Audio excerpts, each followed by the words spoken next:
বন্ধু বললে ভালো লাগে, অন্যজন বললে খারাপ লাগে। কেন?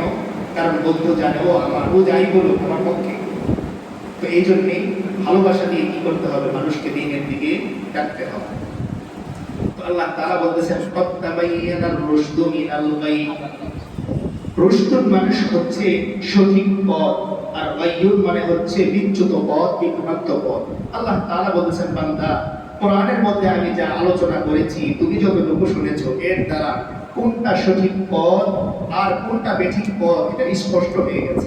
এখন তুমি জানো যে মসজিদের পথ উত্তম নাকি বাজারের আড্ডার পথ উত্তম, বাইতুল্লাহর পথ উত্তম নাকি গুনাহের জায়গার পথ উত্তম, এটা স্পষ্ট হয়ে গেছে। তোমার সামনে দুটো রাস্তাই খোলা থাকবে।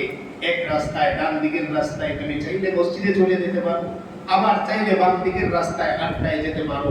কিন্তু মনে রাখবে, তুমি যদি আমাকে ভালোবাসো তো ডানের রাস্তায় মসজিদে চলে যাবে, আর যদি ভালোবাসতে না পারো তো বামে চলে যাবে। কিন্তু দুঃখ নেই, তুমি একদিন বোঝো বাম দিকের রাস্তা ছেড়ে ডান দিকে তুমি আসো, অপেক্ষায় আমি না, তোমার জন্য অপেক্ষায় আমি। তো আল্লাহ বলতেছেন ফামান ইয়াকফুর বিত্তাগুতি ওয়া ইউমিন বিল্লাহ ফাকাদ ইসতামসাকা বিল উরওয়াতিল ওয়াথকা। আল্লাহ তাআলা এখানে বলতেছেন এত কিছু বোঝার পর যে বান্দাটা দুনিয়ার বিষয়কে অস্বীকার করবে, ওয়া ইউমিন বিল্লাহ, আর আমি আল্লাহর প্রতি বিশ্বাস করবে, দুনিয়া ভুলবে, আমাকে সে ভালোবাসবে, দুনিয়া দিল থেকে বের করবে, আমাকে তার দিলের মধ্যে জায়গা দিবে।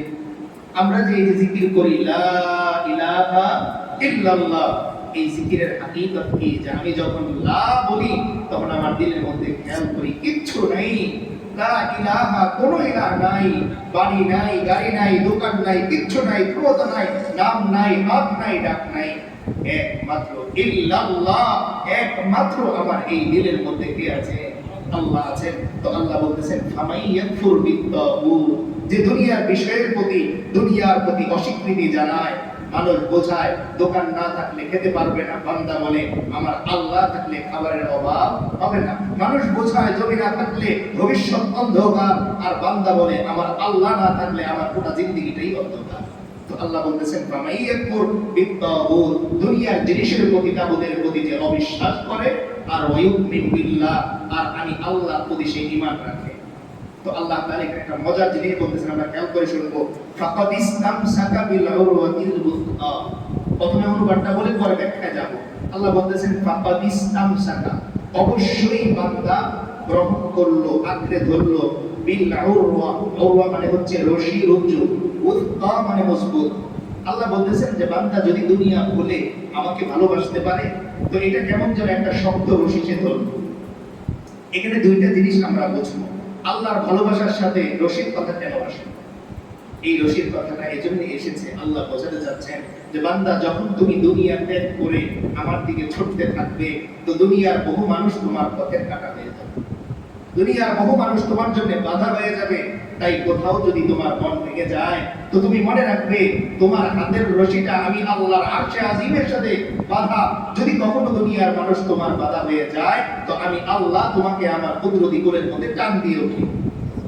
এজন্য আল্লাহ তাআলা কোরআনের এক আয়াতে বলেন ওয়া ইয়ামসাসকাল্লাহু বিখাইরিন, যদি আল্লাহ তাআলা তোমার ব্যাপারে কল্যাণ চান, পৃথিবীর সমস্ত মানুষ মিলেও তোমার পথের যদি বাধা হয়ে যায়, তবুও আমি আল্লাহ ওই বান্দাদের থেকে, ওই মানুষদের থেকে তোমাকে হেফাজত করব।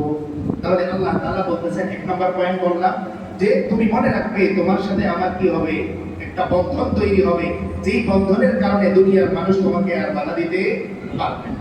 আর দুই নাম্বার বিষয় হচ্ছে এই রশির স্থায়িত্ব কতদিন। আমি যে আল্লাহর রশিটা ধরলাম কতদিন স্থায়ী। দেখেন, আমি যখন আমার বাবার নাম বিক্রি করি, বাবার কারণে আমাকে মানুষ ভয় পায় কতদিন? যতদিন জীবিত আছে, তার বন্ধু বান্ধবরা আছে, এরপর দুর্বল হয়ে যায়। তো আল্লাহ তাআলা বলেছেন বান্দা তোমার রশিটা এমন এক সত্তার হাতে, যেই সত্তা কোনো দিন দুর্বল হবেন না। দুনিয়ার মানুষ দুর্বল হবে, তিনি দুর্বল হবেন না। তাই পৃথিবীর সমস্ত মানুষ মিলেও যদি কোনোদিন তোমার বিপক্ষে দাঁড়িয়ে যায়, আর আমি আল্লাহ একা তোমার পক্ষে থাকি, তো দুনিয়ার সমস্ত মানুষ মিলেও তোমার বিন্দু পরিমাণ কোনো ক্ষতি করতে পারে। এরপরে আল্লাহ তাআলা আরেকটা গ্যারান্টি দিচ্ছেন, লান ফিসামালাহা, আল্লাহ বলেন বান্দা এই বন্ধন কোনোদিন ছিন্ন হবে না।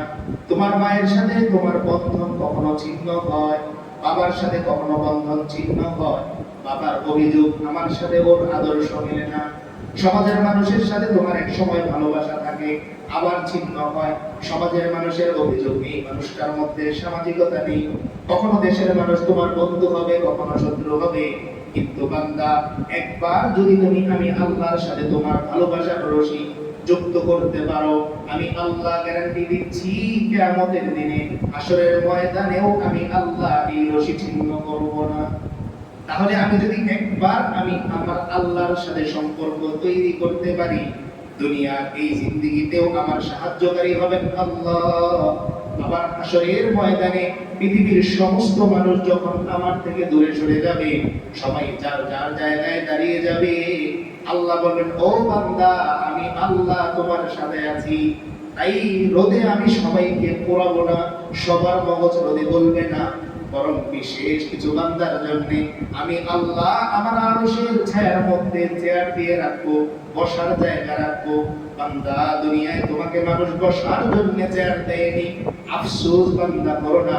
আজকে আসো, আরশে আজিমের ছায়ার নিচে আমি আল্লাহ তোমাকে চেয়ারে বসিয়ে দিব। তাহলে দুনিয়ায় আমি যা যা হারিয়ে দুঃখ পাবো, এই সব কিছু আল্লাহ তাআলা কি করবেন? আমাকে পুষিয়ে দিবেন। সর্বশেষ এটা বলি আমরা শেষ করে দিব। আল্লাহ তাআলা বলতেছেন, আল্লাহু সামিউন আলীম। ও বান্দা, আমি তোমার সব কথা শুনি। সামিউন, সব কথা শুনি। আমি যেই কথা মুখ দিয়ে বলি তাও তিনি শোনেন, যেই কথা অন্তরে লালন করি তাও তিনি শোনেন। মনের মধ্যে কত কিছু চাওয়া আছে, আরে যদি এই হতো, প্রকাশ করি এটা বলে তো লাভ নেই, হবে না কোনোদিন।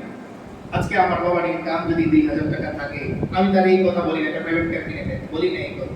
আমি জানি আমার বাবা পারবে না, কিন্তু আল্লাহ বলেন, বান্দা, তুমি যে মনে মনে চিন্তা করতেছো যে আমার